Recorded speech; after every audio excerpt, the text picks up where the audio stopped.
ఆ తగ్గింపు హేబేలు తీసుకుంటే హెచ్చుబే నాదే గొప్పది అన్నవాడు మర్డర్ చేశాడు. బైబిల్ గ్రంథంలో మొదటి మర్డర్, అది మర్డర్ కేసు రిజిస్టర్ అయింది.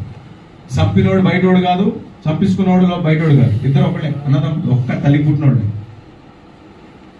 ఇక్కడ ఇది అవ్వకుండా ఉండాలంటే వాళ్ళిద్దరు మాట్లాడుకుంటే బాగుండేది. నేను మిమ్మల్ని అంటున్నాను, ఇక్కడ కూర్చుని కుటుంబాలు మన అందరం ఒక్కొక్కరు ఒక కుటుంబానికి సంబంధించిన, కానీ క్రీస్తులో మన తండ్రి ఒక్కడే. ఆమేన్.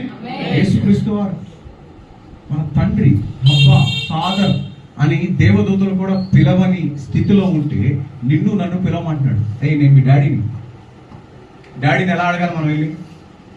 అయ్యా డాడీ, మీ డాడీని ఎట్లా అడుగుతావే సమయం? యా డాడీ, కొంచెం 2 ముక్కలు అయ్యా అంటావా? ప్రేక్షలు మొత్తం కుమ్మరించుకున్నా కూడా డాడీ ఏమన్నాడు? సేమ్ అట్లనే ఉండాలి మన దేవుడితో. మనం అడిగిన మన ప్రార్థన